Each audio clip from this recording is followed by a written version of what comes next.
Good morning, all. In this part, we discuss the 5 elements from a fresh point of view. You will never think the same way once you understand this. So let's start with space.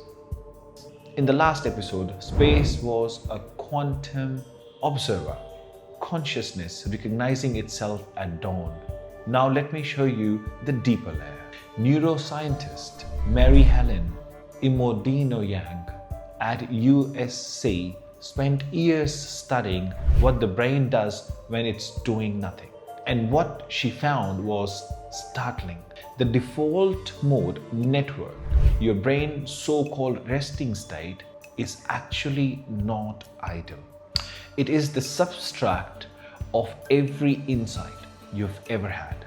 Every breakthrough, every creative idea that arrived in the shower, that arrived while you're sitting on a toilet seat, that network runs on one thing: interior silence. When space is in feminine expression, you stop forcing answers and starts receiving them. That kind of thinking, that produces breakthrough. Not incremental improvements, but category changing insight.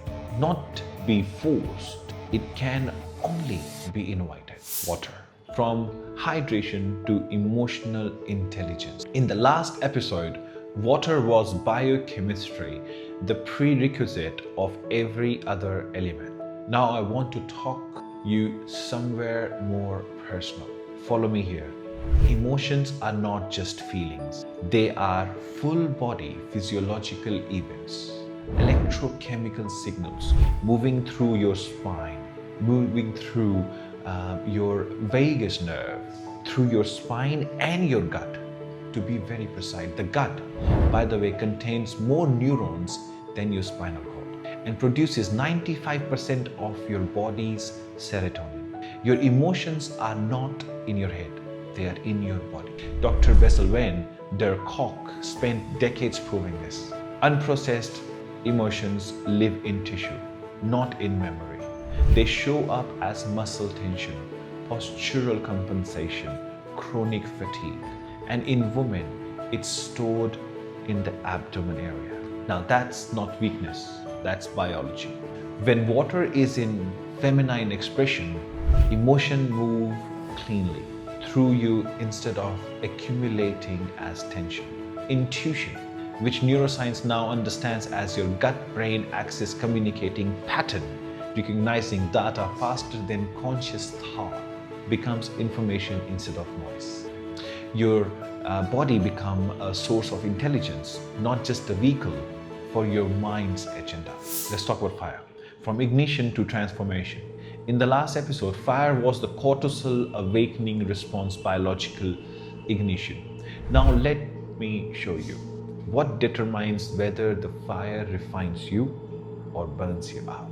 In endocrinology, there is a relationship between cortisol and a counter hormone called DHEA. Think of it this way. Cortisol is the intensity. DHEA determines the result. High cortisol with enough DHEA, you grow. Stress becomes eustress, beneficial pressure. High cortisol with depleted DHEA, you damage yourself and your output is chronic breakdown. Here is what produces DHEA in abundance. You'll be surprised. Joy, creative expression, a genuine laughter. All of this associates with feminine principle. The masculine initiates the power. The feminine determines whether it refines or destroys. Every high performance athlete understands this as training load versus recovery. The same exact law governs your creativity and your cognitive performance. What a secret. Air, from regulation to expression. In the last episode, air was the breathe as direct intervention. The masculine use of breath work as biological regulation. Now let me give you the other side. UCLA researcher Matthew Lieberman spent years studying something simple. What happens when you put words to what you feel? He called it affect labeling. And what he found was remarkable.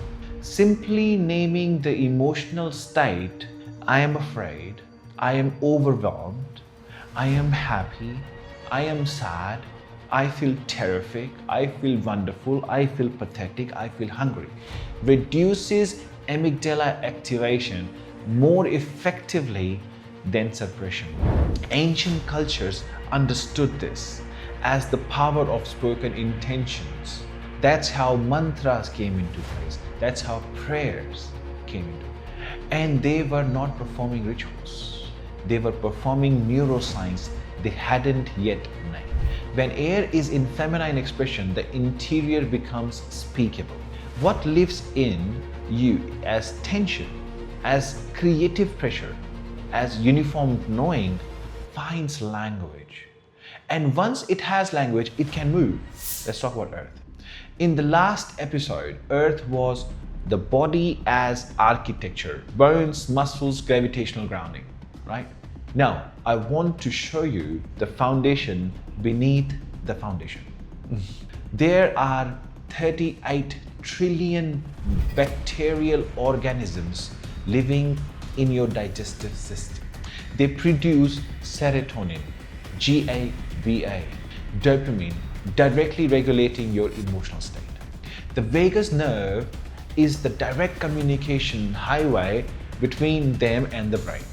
What you consume and when alters your neurological state as directly as any pharmaceutical intervention, medicine. Research from APC, Microbiome Institute, shows that your diversity inside gut correlates directly with emotional resilience and cognitive flexibility, which is your stress tolerance.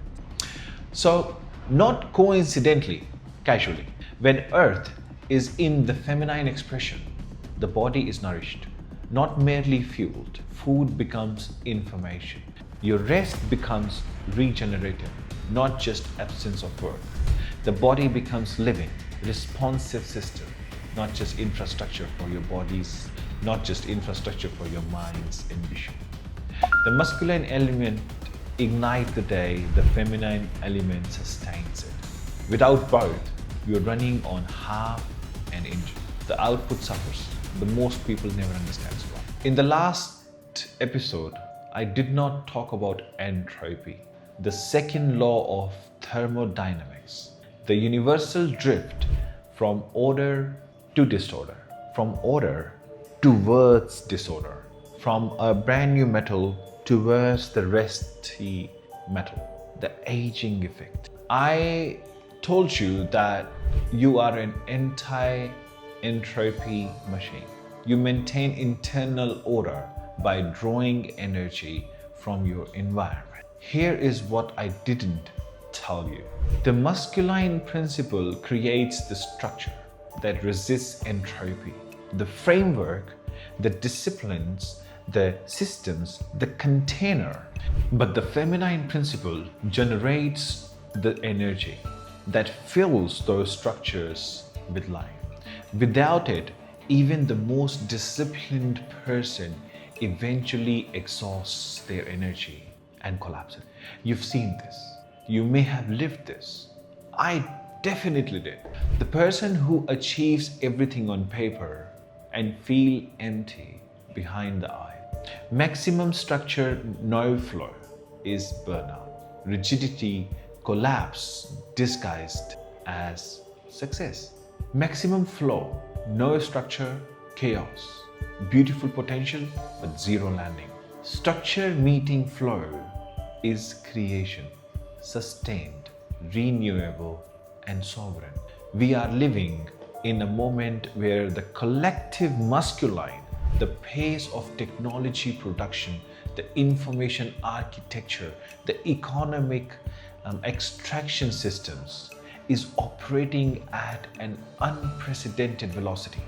And the collective feminine, the capacity to rest, the capacity for creative synthesis, capacity of biological regeneration is being systematically eliminated from the modern life.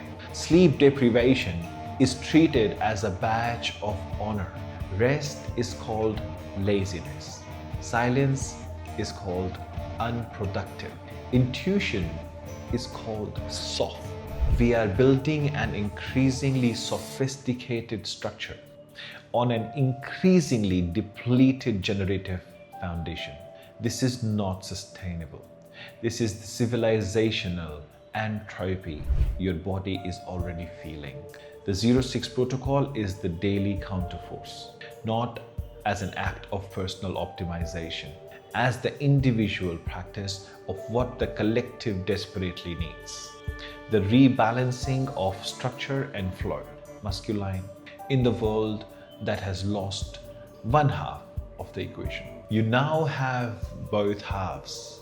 You have the masculine, the structure, the discipline, the biological ignition of the 5 elements at dawn.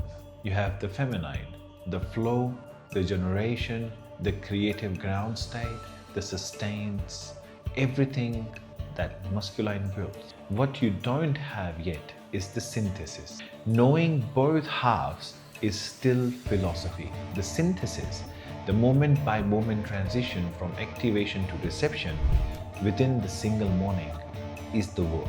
That is the code. I'm building it precisely, mechanism by mechanism, element by element, the full morning architecture for us modern humans, for the modern biology in the modern world, rooted in 5,000-year-old verified ancient practices. It is not ready yet. I will not release incomplete work. When the code is released, you will have it, and you would like to have it from the beginning. So this is how the transmission works, and it compounds. The next episode, day 3, we go into something almost no one is talking about. The 5 senses, not as passive receivers, as the primary interface between our inner world and the outer world. And there is a top secret, I will reveal that. And what happens biologically, measurably, when all 5 are consciously engaged versus chronically numbed by modern overstimulation. Okay, so tonight before you sleep, ask yourself one question and let the answer come without forcing it. Where is my life? Is there structure without flow? And what is it costing me? Don't answer it immediately. Let it sit in the feminine ground. Let the surface on its own. This is not advice. This is the code. See you at sunrise.